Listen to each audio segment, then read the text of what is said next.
Black brothers, black sisters, I want you to know that I love you, and I hope that somewhere in your hearts you have love for me.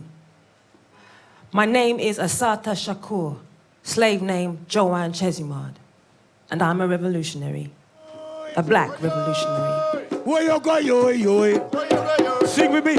Get up, stand up. Get up, stand up. Stand up for your right. Stand up for your right. Get up, stand up. Get up, stand up. Don't give up the fight. Don't give up the fight. Get up, stand up. Get up, stand up. Stand up for your right. Stand up for your right. Get up, stand up. Get up, stand up. Don't give up the fight. Don't give up the fight. This is the time to let Africa come out to you. Yeah? Let it come true and through. Yeah? Because we're calling the ancestors today to guide and protect Assata Shakur. I am a black revolutionary, and as such, I am a victim of all the wrath, hatred, slander that America is capable of. Like all other black revolutionaries, America is trying to lynch me. It should be clear. It must be clear to anyone who can think, see, or hear that we are the victims. The victims and not the criminals. In America, and sometimes here as well, kids learn a heartwarming, triumphant narrative about the civil rights movement, in which a nation finally delivers on the promise of freedom and equality that had always been its DNA. If black power activists get a mention at all, it's as thugs and extremists and black supremacists who turn up to ruin the moment. My colleague called Cheryl Greenberg, who teaches at a college in Connecticut, makes her students read Assata's book to shake up those very beliefs. When she explains to them that Assata was convicted of murdering a policeman, their ideas about the Black Power movement only harden. And when she tells them that when Assata writes the word America, she spells it with a K, as in KKK, then their hackles are really raised. But by the time they've finished reading the book and they've read the story of Assata's ordeal, many of these same students have begun to think differently, not only about Black Power, but about what they thought they knew about American justice, both then and in our own day. I believe in living. I believe in the spectrum of beta days and gamma people. I believe in sunshine, in windmills and waterfalls, tricycles and rocking chairs. And I believe that seeds grow into sprouts and sprouts grow into trees. I believe in the magic of the hands and the wisdom of the eyes. I believe in rain and tears and in the blood of infinity. I believe in life. And I have seen the death parade march through the torso of the earth, sculpting mud bodies in its path. I have seen the destruction of the daylight and seen bloodthirsty maggots prayed to and saluted. I have seen the kind become the blind and the blind become the bind in one easy lesson. I have walked on cut grass. I have eaten crow and blunder bread and breathed the stench of indifference. I have been locked by the lawless, handcuffed by the haters, gagged by the greedy. And if I know anything at all, it's that a wall is just a wall and nothing more at all. It can be broken down. I believe in living. I believe in birth. I believe in the sweat of love and in the fire of truth. And I believe that a lost ship steered by tired, seasick sailors can still be guided home to port. So if I don't want to fight you, cuz, it ain't cause I'm frightened. I'd just rather fight with those who really think they're titans. I ain't scared of bleeding, I'm only scared of breathing another breath in this world where everything is so uneven. When millions murdered in the Congo when it's barely news. But if a footballer's wife should buy a pair of shoes, I'm supposed to give a fuck. Apparently what I do not. The world's a reflection of your block. And if you think a world that profit from their death, and be totally cool, thinks you're better because you live here, then you're a bloody fool. Look around at genocidal abuse. I swear humanity ain't nothing but a virus with shoes. Then I pick my nephew up from school and I look at the youths and see the love they show each other, and I'm just so confused because they ain't learned yet what is their race or religion. So we're born unconditioned, but we learn to play our position within the system. Know what that does to our recognition of self. We grow suspicion of our own intuition. Now listen, Akala's sick, but he raps about racism too much. I'm truly honoured to be at this book launch for such a great warrior queen who has been a great inspiration to me and many other women that I know in the reparations movement. I think it's important for us to recognise that this bounty that has been placed on her head of $2 million is very serious. Because what that is designed to do is not only to criminalise and further penalise her, but to further demonise and criminalise those of us who continue to hold that flag up of revolution and true holistic reparations. That's what it's designed to do. It's designed to scare you from being involved and from getting involved and knowing the truth about these ideas that are deemed to be so radical. That true revolution would include things like an end to capitalism as we know it. So yes, she would be a threat. And so I encourage us to not just read the book, but be involved. Get involved with the movement for reparations. Get involved with the campaigns to free all political prisoners. Stand up, because it's because of her why we can be here. And this is something that she teaches us still. So at this time, especially with the Patriot Act in America, she can be assassinated, a drone can be sent in, there can be attempts to further invade Cuba. So this is very, very serious. And it means that there are risks and there are consequences. But it's also important for us to not sanitize this history, especially those of us who are doing Black studies and Black history, and we like to do this at particular times of the year. We must teach our children the truth. We must teach our children the truth about the sacrifices of people like Assata Shakur. Why is it in Black History Month we don't have her as one of the key sheroes that gets put up there as someone to emulate? And this is the example that we must never let die. Thank you. We'll start with the first question. And Sister Esther's been whispering in my ear that she thinks I should take this one. So I think the Palestinian struggle is a Black struggle to the degree that those of us who consider ourselves revolutionary in our politics are against injustice. And it is, as Stokely Carmichael and so many others, it is injustice, and it is an unjust struggle. With that said, there is a very large conversation that needs to be had that is not being had in activist circles about the legacies of imperialism from that part of the world in Africa and elsewhere, that if we believe in justice to the point that we can ally with people whose regions of the world are demonstrably, in many cases, anti-Black, we expect those regions of the world to be able to self-critique and say, hold on a minute, what go on for the treatment of Black people in Saudi Arabia and Israel and even in Palestine to a degree and in Northern Africa, right? So we expect this to be a two-way street. It's not a one-way, in my opinion, a one-way thing where we get behind a struggle and that isn't reciprocated upon. We get behind that struggle because it is unjust, as is, like I said, what's going on in Mauritania right now, where Africans are still enslaved today, right now, and the justification is that they are non-Muslim and that they are Black African.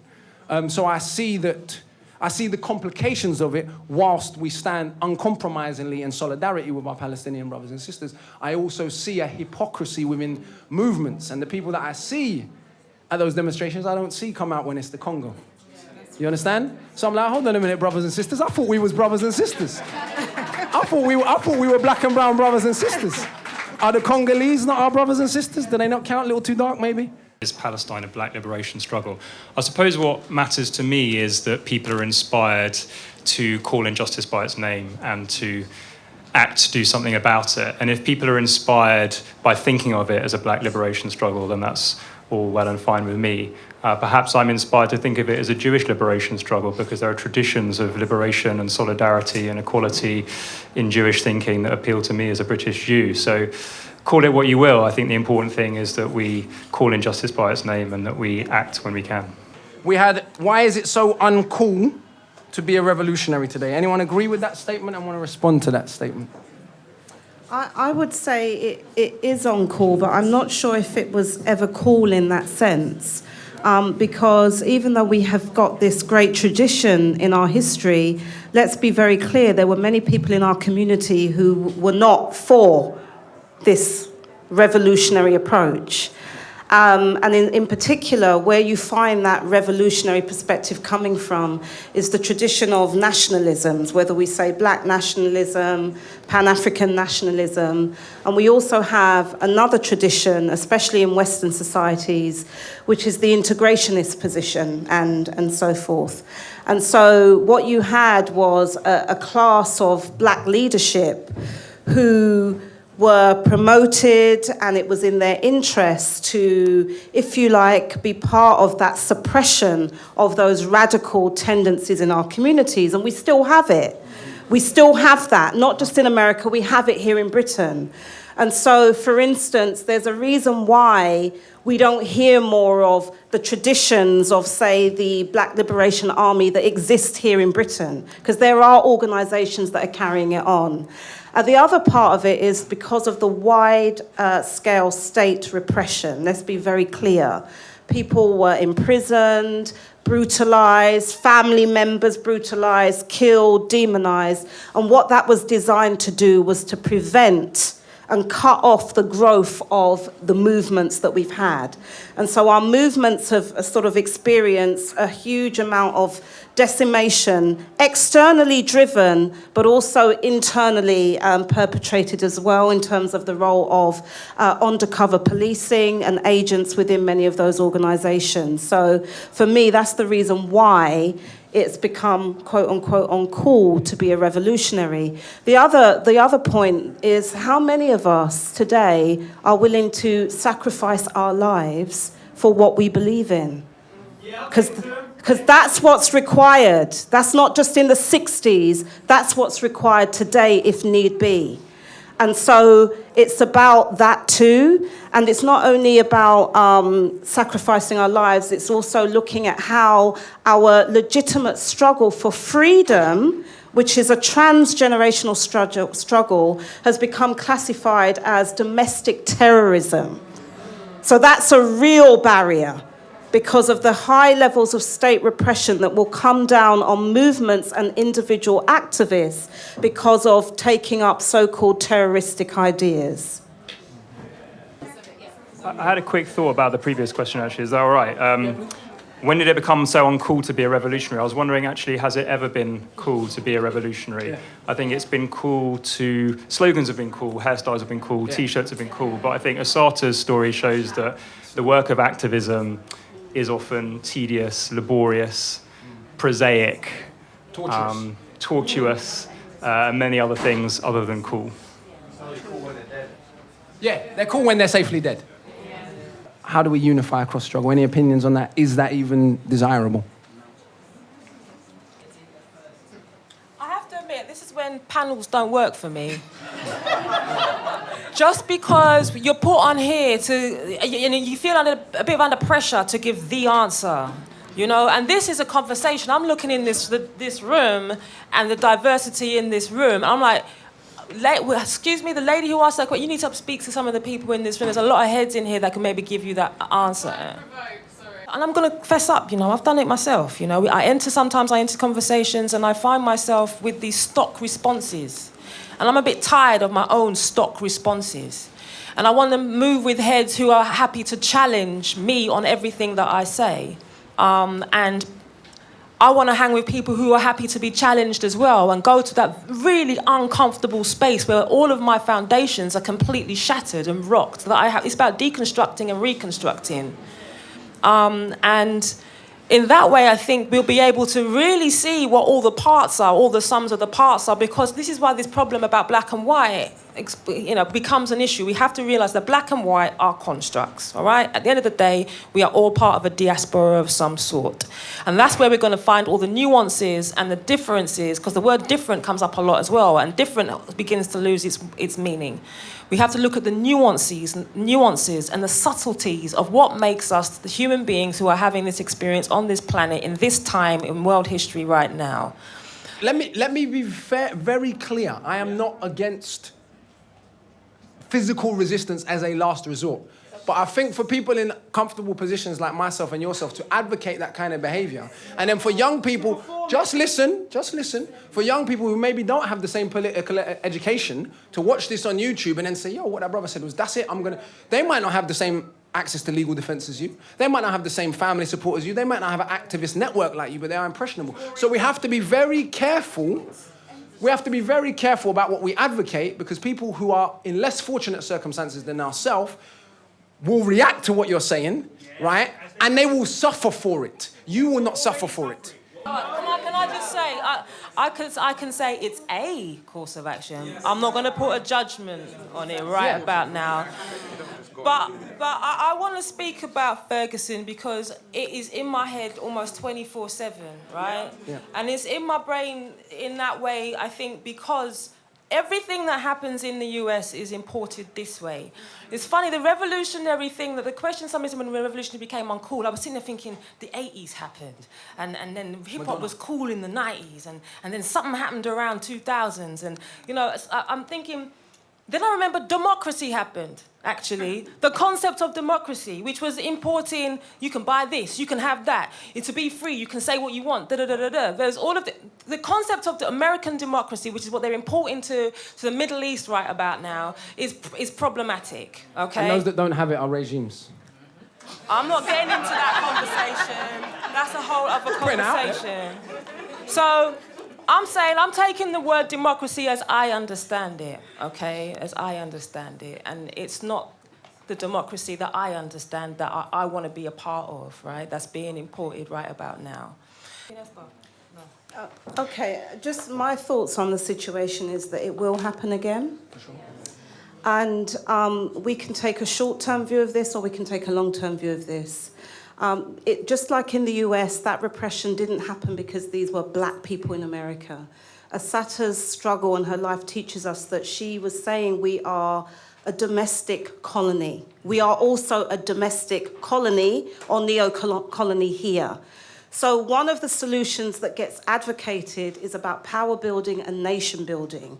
Because, for instance, if we are a powerful nation, let's just say if it was a Jewish person or a Chinese person who got shot, then we would see a different response. But when we get killed on the streets of Britain or America, we don't have any nation coming to our assistance. And we are still begging and pleading colonial nations to free us and treat us more differently. So I'm afraid we're going to have to take a long-term view, and it is about the continuation of our liberation struggle. If we learned anything about what Assata's life teaches us, it's that we're still not free. And so that must define the way in which we relate to not only each other, but also how we see the state. And the British state is also an imperial state. It's also a colonial state.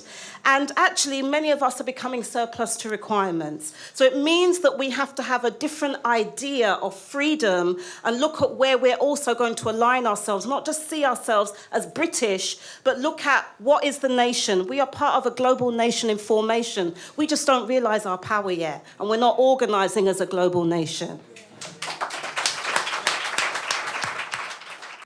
Ladies and gentlemen, it's been a wonderful evening. Thank you very much. Please buy the book. Please join the BCA. Please, one more time, round of applause for Esther Standford-Xosei, for Zena Edwards, for Daniel Maitlin, for Asheba and the African Revolution. Keep talking, grab a drink, buy a book, join the BCA. Big up.